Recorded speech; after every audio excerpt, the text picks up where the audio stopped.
ഈ യോഗത്തിന് അധ്യക്ഷ പദവി അലങ്കരിക്കുന്ന പ്രിയപ്പെട്ട ബാബുച്ചായൻ,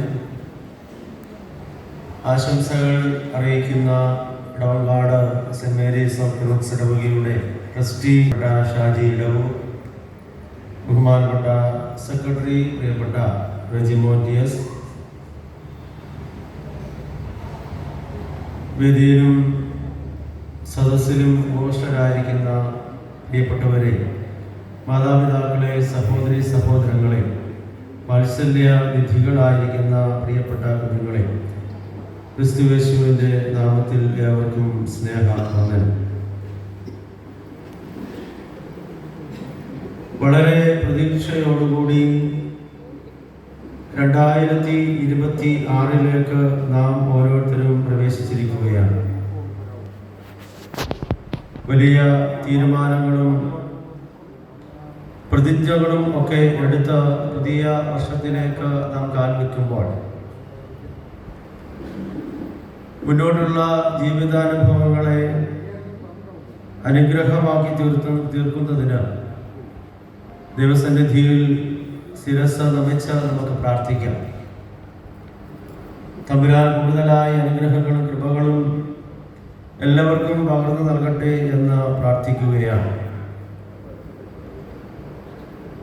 ഒരു ക്രിസ്മസ് കാലം കൂടി പിന്നിട്ടിരിക്കുകയാണ്. 2025 വർഷങ്ങൾക്ക് മുമ്പ് ബേത്ലഹേമിലെ കാലിത്തൊഴുത്തിൽ മാനവജാതിയുടെ പാപം പോക്കുവാനായി പിതാവിൻ്റെ ഏകജാതനായ പുത്രൻ വിണ്ണിൽ നിന്ന് മണ്ണിൽ അവതരിച്ച സുദിനമാണല്ലോ ക്രിസ്മസ് എന്ന് പറയുന്നത്. പിതാവാം ദൈവത്തിന് മനുഷ്യനോടുള്ള അഭേദ്യമായ സ്നേഹവും വാത്സല്യവുമാണ് തൻ്റെ ഏകജാതനായ പുത്രനെ ഈ ലോകത്തിലേക്ക് അയച്ചു എന്നുള്ളത് തന്നെ. പാപത്തിൻ്റെ കുഴിയിൽ വീണുപോയ നമ്മെ ഓരോരുത്തരെയും കോരിയെടുക്കുവാനായി ക്രൂശിലെ മരണത്തോളം തന്നെ നമുക്ക് വേണ്ടി ജീവൻ ബലിയഴിച്ച ക്രിസ്തു നമ്മുടെ ഹൃദയങ്ങളിൽ ജീവിക്കുമ്പോഴാണ് ക്രിസ്മസ് യാഥാർത്ഥ്യമായി തീരുന്നത്. അതുകൊണ്ട് തന്നെ ഈ ക്രിസ്മസ് നാം ആഘോഷിക്കുമ്പോൾ പ്രശസ്ത സാഹിത്യകാരനായിരിക്കുന്ന ഖലീൽ ജിബ്രാൻ ഇപ്രകാരം എഴുതിയിരിക്കുകയാണ്: യേശുവിനെ ലോകത്തിലേക്ക് അയച്ചത് കുടിലുകൾക്കിടയിൽ വലിയ ദേവാലയങ്ങൾ പണിയുവാനല്ല, പിന്നെയോ ഹൃദയത്തെ ദേവാലയമാക്കി തീർക്കുവാനും ആത്മാവിനെ ബലിപീഠമാക്കി തീർക്കുവാനും മനസ്സിനെ പുരോഹിതനാക്കി തീർക്കുവാനുമാണ്. ഒന്നുകൂടെ കൊട്ടേഷൻ ഞാൻ ഓർമ്മിപ്പിക്കാം. തമ്പുരാനെ ലോകത്തിലേക്ക് അയച്ചത് കുടിലുകൾക്കിടയിൽ വലിയ ദേവാലയങ്ങൾ അല്ലെങ്കിൽ മണിസൗധങ്ങൾ പണിയുവാനോ, പിന്നെയോ ഹൃദയത്തെ ദേവാലയമാക്കുവാനും ആത്മാവിനെ ബലിപീഠമാക്കുവാനും മനസ്സിനെ പുരോഹിതനാക്കുവാനുമാണ് ദൈവത്തെ അല്ലെങ്കിൽ യേശുതമ്പുരാനെ ഭൂമിയിലേക്ക് അയച്ചത് എന്നാണ് ഖലീൽ ജിബ്രാൻ പറയുന്നത്. ഇന്നിൻ്റെ ജീവിത സാഹചര്യങ്ങളിൽ നമുക്ക് വളരെയധികം യാഥാർത്ഥ്യമായ ഒരു ചിന്തയാണ് ഈ കാണുന്നത്. ഇന്ന് മണിസൗധങ്ങളിൽ തനിക്ക് ലഭിക്കുന്ന വരുമാനത്തെക്കാൾ ഉപരി ചെലവഴിക്കുന്ന അല്ലെങ്കിൽ ലോണും കടവും ഒക്കെ വാങ്ങിച്ച് സാധന സാമഗ്രികൾ കൂട്ടി അവസാനം പ്രയാസത്തിൻ്റെയും ഞരക്കത്തിൻ്റെയും ഈ കടം കൊടുത്തു തീർക്കുവാൻ കഴിയാത്ത ഒരു സാഹചര്യത്തിലേക്ക് കടന്നു വരുന്ന ഒരു സമൂഹത്തിൻ്റെ മുൻപാകെയാണ് ഞാൻ നിങ്ങൾ നിൽക്കുന്നത്. ഇവിടെയാണ് നമ്മളെ ഓർമ്മിപ്പിക്കുന്നത് കുടിലുകൾക്കിടയിൽ ദേവാലയങ്ങൾ പണിയുവാനാണ്. ആ ദേവാലയം എന്ന് പറയുന്നത് നമ്മുടെ ഹൃദയമാകുന്ന മനസ്സാകുന്ന ദേവാലയമാണ്. പൗലോസ്ലീഹ 1 കൊരിന്ത്യർ 3:16 പറയുന്നുണ്ട്, നിങ്ങൾ ദൈവത്തിന്റെ മന്ദിരമെന്നും ദൈവത്തിന്റെ ആത്മാവ് നിങ്ങളിൽ വസിക്കുന്നുവെന്നും നിങ്ങൾ അറിയുന്നില്ലയോ? അപ്പോൾ ദൈവത്തിന്റെ മന്ദിരം സ്ഥിതി ചെയ്യുന്ന എന്റെയും നിങ്ങളുടെയും മനസ്സും ഹൃദയവും ഒക്കെ അത് ചെറിയ ചെറിയ മന്ദിരങ്ങളാണെന്ന് ഓർമ്മിപ്പിക്കുന്നു. ഉൽപ്പത്തി പുസ്തകം ആദ്യ ഭാഗത്തിലെ 1:27 കടന്നു വരുമ്പോൾ ദൈവം തന്നെ സ്വരൂപത്തിലും സാദൃശ്യത്തിലും മനുഷ്യനെ സൃഷ്ടിച്ചു, ആണും പെണ്ണുമായി സൃഷ്ടിച്ചു. അല്ലെ, തമ്പുരാൻ മണ്ണ് കുഴച്ച് മനുഷ്യനെ ഉണ്ടാക്കി. എന്തിനു വേണ്ടി എന്ന് ചോദിക്കുമ്പോഴാണ് നമ്മെ ഓർമ്മിപ്പിക്കുന്നത് എന്താ? ദൈവത്തെ ആരാധിക്കുവാനായി, തമ്പുരാൻ ചൊരിഞ്ഞു വന്നിട്ടുള്ള നന്മകളെ പ്രകീർത്തിക്കുവാനായി, ദൈവനാമ മഹത്വത്തിനായി ഞാൻ നിങ്ങളുമായി തീരുക എന്നുള്ളത് കൊണ്ടാണ്. കൊരിന്ത്യ സഭയിലെ ഈ മനുഷ്യരുടെ തിന്മയായ അന്ധകാരമയമായ ജീവിതം കണ്ടുകൊണ്ടാണ് പൗലോസ്ലീഹ ഇപ്രകാരം ഓർമ്മിച്ചത്, നിങ്ങൾ ദൈവത്തിന്റെ മന്ദിരമാണ്.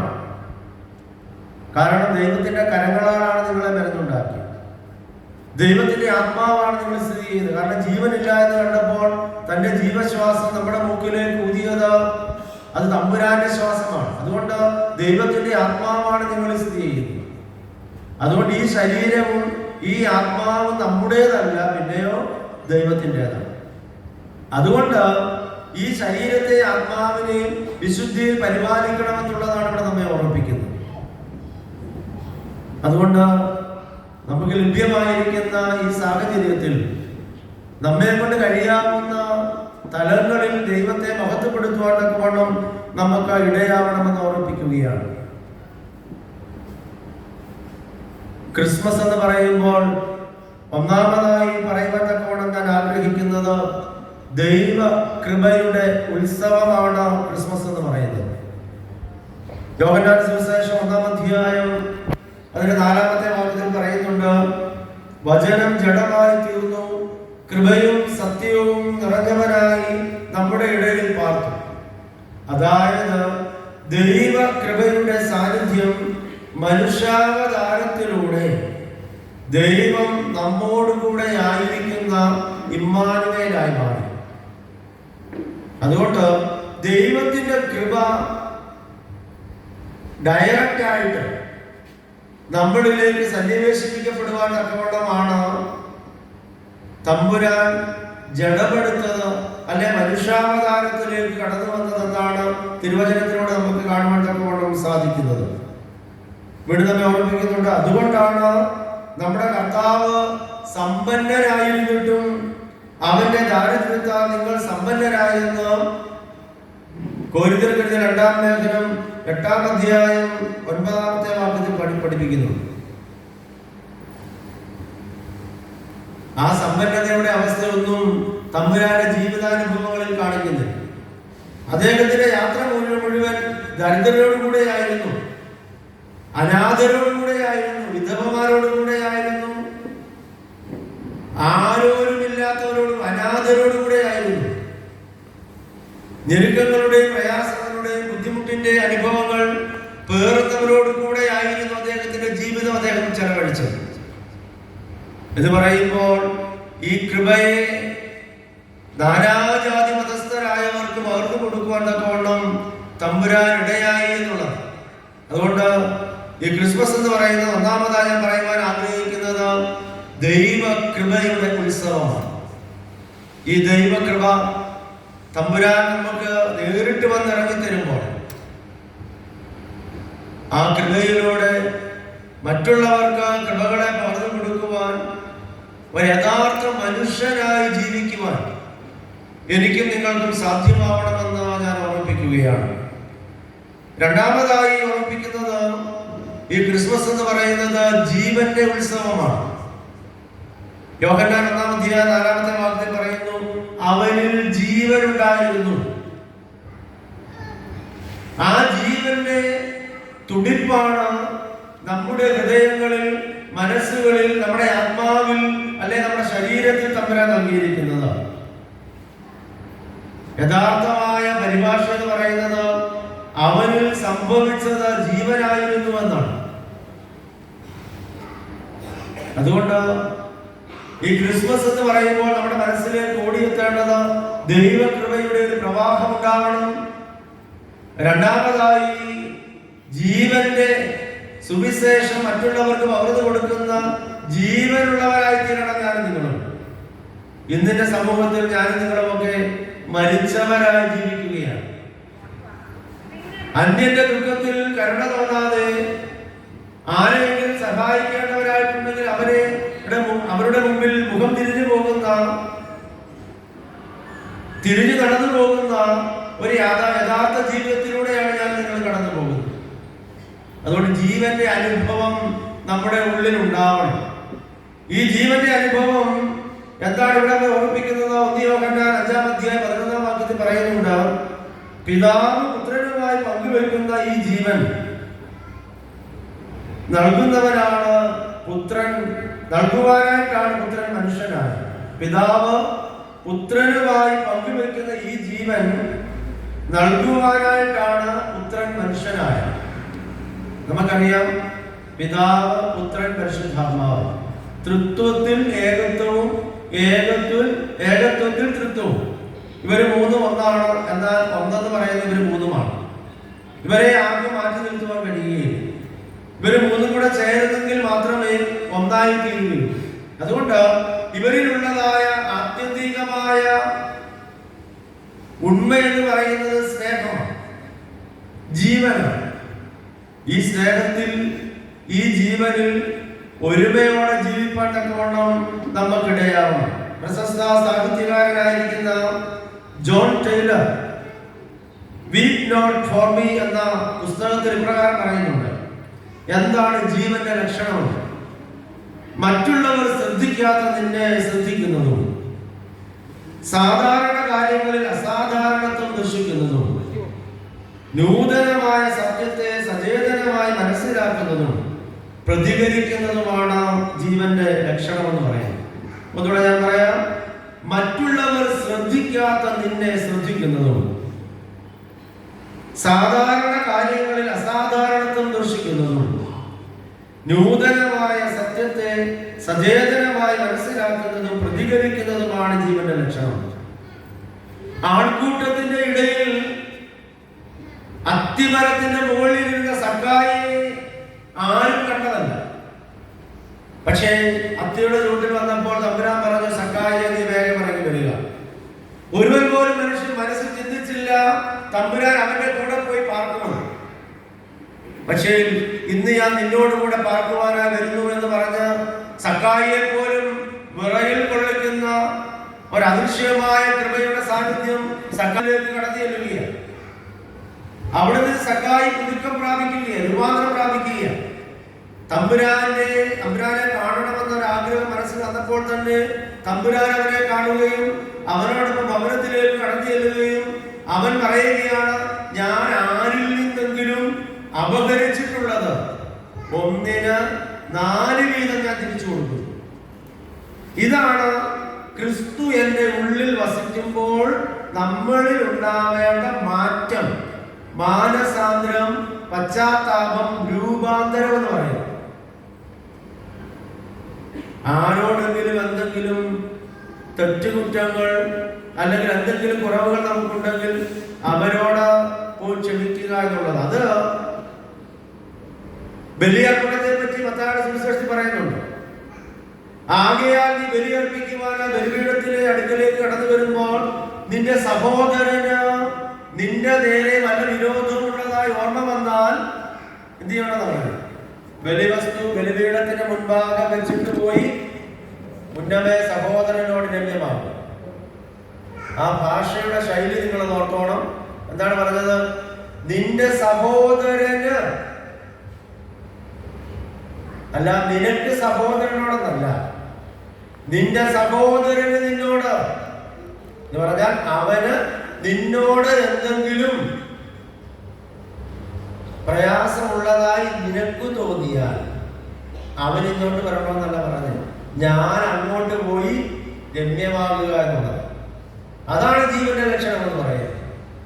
നമുക്കറിയാം, രക്തസ്രാവക്കാരൻ അവൻ നടന്നു പോയപ്പോൾ അവൻ വസ്ത്രത്തിന്റെ തൊങ്ങലിലും തൊട്ടു, സൗഖ്യം ലഭിച്ചു, അല്ലേ?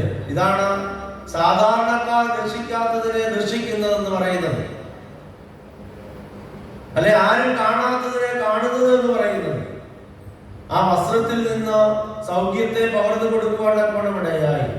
34 വർഷം ബെത്സയിദ കുളക്കരയിൽ കിടന്നിരുന്ന ഒരു മനുഷ്യനെ തമ്പുരാൻ അവന്റെ അടുക്കലേക്ക് കടന്നു ചെന്ന് അവന് സൗഖ്യം നൽകുന്നുണ്ട്. ഇതാണ് ജീവന്റെ സുവിശേഷം എന്ന് പറയുന്നത്. മരണവേദന അനുഭവിക്കുമ്പോഴും ക്രൂശിന്റെ ആ ചുവട്ടിൽ, അല്ലെ ക്രൂശിൽ കിടന്നുകൊണ്ട് കൂടെ കിടന്ന ദുഷ്മാർഗിയായിരുന്ന കള്ളനെ, വലതുഭാഗത്തെ കള്ളനെ എന്ത് ചെയ്തു? നിത്യജീവന്റെ പറുദീസയിലേക്ക് വിളിച്ചടുപ്പിക്കുവാൻ തക്കവണ്ണം തമ്പുരാന് സാധിച്ചു എന്നുള്ളത്. അതാണ് ജീവന്റെ അനുഭവം എന്ന് പറയുന്നത്. അതുകൊണ്ട് പ്രിയമുള്ളവരെ, ഞാൻ നിങ്ങളുമൊക്കെ ഈ ഒരു കുടുംബ സംഗമത്തിൽ ക്രിസ്മസ് സന്ദേശത്തിന്റെ ഈ ഒരു ആഘോഷവേളയിൽ ഞാൻ നിങ്ങളുമൊക്കെ ആയിരിക്കുമ്പോൾ, ഇന്ന് ഇവിടെ നിന്ന് നാം പോകുമ്പോൾ നമ്മളിൽ ഒരു ചെറിയ മാറ്റം നമ്മളിൽ ഉണ്ടാവണം. എന്തെങ്കിലുമൊക്കെ ഞാൻ എപ്പോഴും ശ്രീ സമാജത്തിന് പറയാറുള്ളത് ആ ഒരു വിഷയമാണ്. കഴിഞ്ഞ കാലങ്ങളിൽ മാതാപിതാക്കളെ അനുകരിക്കുക എന്നതായിരുന്നു കുട്ടികളുടെ യഥാർത്ഥമായ കളികൾ എന്ന് പറയുന്നത്. അമ്മ സാരി ഉടുക്കുന്നത് പോലെ സാരി ഉടുക്കുകയും, അമ്മ പാകം ചെയ്യുന്നത് പോലെ പാകം ചെയ്യുകയും, സംസാരിക്കുന്നവർ സംസാരിക്കുകയും ചെയ്യുന്ന ഒരു ജീവിത ശൈലി നമ്മുടെ കുഞ്ഞുങ്ങളിൽ കണ്ടു വളർന്നവരാണ് ഏകദേശം ഒരു യുവതലമുറകളൊക്കെ ആയിരിക്കുന്നവർ. നമ്മുടെ പപ്പാമാരെന്ത് ചെയ്യുന്നു, അതുപോലെ ആയിരുന്നു ആൺകുഞ്ഞുങ്ങൾ അവരുടെ വേഷവിധാനങ്ങളൊക്കെ കൊച്ചുകുട്ടികൾ വീടുകളിൽ കളിച്ചുകൊണ്ടിരുന്നത്. എന്നാൽ ഇന്ന് അങ്ങനെ ഒരാളെയും കാണാൻ പറ്റും. ഇന്ന് അവർക്ക് എന്താ കലാകായിക രംഗത്ത് പ്രശസ്തി നേടുന്ന പലരുടെ മോഡൽസ് ആണ് അവർ മാതൃകയാക്കുന്നത്. പലരെ അവർ മാതൃകയാക്കി, അവരുടെ അപ്പനെയോ അമ്മയെയോ ഇന്ന് മാതൃകയാക്കാൻ കൊള്ളത്തില്ല എന്ന് പിള്ളേർക്ക് തന്നെ തോന്നി തുടങ്ങി. അതുകൊണ്ട് തന്നെ നമ്മളെ അവർ മാതൃകയാക്കുന്നില്ല. അതുകൊണ്ട് പ്രിയമുള്ളവരെ, അതിൽ നിന്നൊരു വ്യതിചലനം. അതുകൊണ്ടാണ് ഞാൻ പറഞ്ഞത്, നമ്മളിൽ ഒരു മാറ്റം ഉണ്ടാവണം. കഴിഞ്ഞ ഞാൻ വാക്കുകളെ ഇവിടെ ഉപസംഹരിക്കുകയാണ്. കഴിഞ്ഞ നാളുകളിൽ ഞാൻ പ്രവർത്തിച്ച ദേവാലയത്തിലെ ഒരു പിതാവ് എന്നോട് വന്ന് പറഞ്ഞു. അപ്പോൾ പിതാവ് എന്ന് പറയുന്നത് ഗവൺമെന്റ് ഉദ്യോഗം കഴിഞ്ഞ റിട്ടയർമെന്റിലേക്ക് പ്രവേശിക്കുന്നു. മാതാവ് എന്ന് പറയുന്നത് ഒരു സ്കൂളിന്റെ HM ആയി അദ്ദേഹം റിട്ടയർമെന്റ് ആകുന്നു. 4 മക്കളുണ്ട്. ഏറ്റവും മൂത്ത മകൾക്ക് ഏകദേശം 30 വയസ്സോളമായി. 2 പെണ്ണും 2 ആണുമാണ്. പക്ഷെ ഈ പിള്ളേർക്ക് ആർക്കും കല്യാണം കഴിക്കില്ല. പിള്ളേരാരും കല്യാണം കഴിക്കുന്നില്ല എന്നങ്ങ് തീരുമാനിച്ചു. അവസാനം ഈ പിതാവ് എൻ്റെ അടുത്ത് വന്ന് പറഞ്ഞു, അച്ഛൻ ഈ പിള്ളേരുടെ മനസ്സൊന്ന് മാറ്റണേ. ഞാൻ ഈ പിള്ളേരെ വിളിച്ചു. ഒരാളെ വിളിച്ചു, മൂത്താളെ വിളിച്ച മൂത്താളുടെ മനസ്സ് മാറ്റിയാലേ ബാക്കി അവിടെ നടക്കത്തുള്ളൂ. മൂത്താളെ വിളിച്ചിട്ട് ഞാൻ പറഞ്ഞു, മോളെ എന്നെ ഒന്ന് കാണണം. വന്നു. ഞങ്ങൾ ഒരുമിച്ച് കുറച്ചു നേരം സംസാരിച്ചു. വിവാഹ ജീവിതത്തെ പറ്റി സംസാരിച്ചപ്പോൾ എന്നോട് ആ കുഞ്ഞ് പറഞ്ഞ ഒന്നാമത്തെ കാര്യം, അച്ഛാ, എന്റെ പപ്പായും മമ്മിയും ഒരുമിച്ചിരുന്നത് ഭക്ഷണം കഴിക്കുന്നത് കണ്ടായിരുന്നെങ്കിൽ ഞാൻ വിവാഹം കഴിക്കാമായിരുന്നു. എന്റെ പപ്പായും എന്റെ മമ്മിയും ഈ കണക്ക് പറച്ചുകൾ നിർത്താമായിരുന്നുവെങ്കിൽ ഞാൻ വിവാഹം കഴിക്കാമായിരുന്നു. എന്റെ അമ്മ എന്ത് ചെയ്താലും അതിന് കണക്ക് പറയുന്ന ഒരപ്പനാണ് എനിക്കുള്ളത്. ഞങ്ങൾ എന്തെങ്കിലും ചോദിച്ചാൽ അതിന് തർക്കുത്തരം പറയുകയും, ഞങ്ങൾ എന്തെങ്കിലും വാങ്ങിക്കുകയോ എടുക്കുകയോ ചെയ്യുമ്പോൾ ഞങ്ങൾ വാങ്ങിക്കുന്ന കടയിൽ പോയി അതിന്റെ വില ഞങ്ങൾ അറിയാതെ പോയി തിരക്കുന്ന ഒരു പിതാവാണ് എനിക്കുള്ളത്. അച്ഛൻ പറ, ഇനിയും ഞാൻ കല്യാണം കഴിക്കണം. നമ്മുടെ സ്ത്രീധനം അവിടെ കൊണ്ട് കൊടുത്തോണ്ട് അവരുടെ ഇതിൽ നമ്മൾ നിൽക്കേണ്ട കാര്യമുണ്ട് എന്ന് പറഞ്ഞാൽ, നമ്മൾ നന്നായ മക്കൾ നന്നായി അല്ലേ? അവർക്ക് ഒരുമിച്ചിരുന്ന് ഭക്ഷണം കഴിക്കുമ്പോൾ ഒന്ന് ചിരിച്ചു കളിച്ച് നമ്മുടെ ഭവനത്തിലായിരിക്കുമ്പോൾ കുഞ്ഞുങ്ങളുടെ മനസ്സ് താനെ അവർക്ക് മനസ്സിലാവും. വിവാഹം കഴിക്കേണ്ടവർ വിവാഹം കഴിച്ചിരിക്കും. കുടുംബജീവിതം ഭംഗിയായി നയിക്കേണ്ടവർ നയിക്കും. അതുകൊണ്ട് പ്രിയമുള്ളവരെ, ഞാൻ എൻ്റെ വാക്കുകളോട് ഉപസ്മരിക്കുകയാണ്. ക്രിസ്മസ് എന്ന് പറയുന്നത് ദൈവകൃപയുടെ ഉത്സവമാണ്. രണ്ടാമതായി ഞാൻ ഓർമ്മിച്ചത്, ക്രിസ്മസ് എന്ന് പറയുന്നത് ജീവന്റെ സുവിശേഷമാണ്, ഉത്സവമാണ്.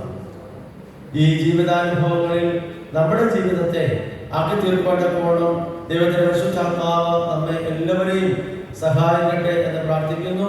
ദൈവം നമ്മളെ അനുഗ്രഹിക്കട്ടെ. പ്രത്യേകിച്ച് ലിച്ചുവച്ചനും നമ്മളോടൊപ്പം ചേർന്നിട്ടുണ്ട്. ലിച്ചുവച്ചനെ വളരെ സ്നേഹത്തോടെ ശുശ്രൂഷയിലേക്ക് സ്വാഗതം ചെയ്യുന്നു. ദൈവം അനുഗ്രഹിക്കും.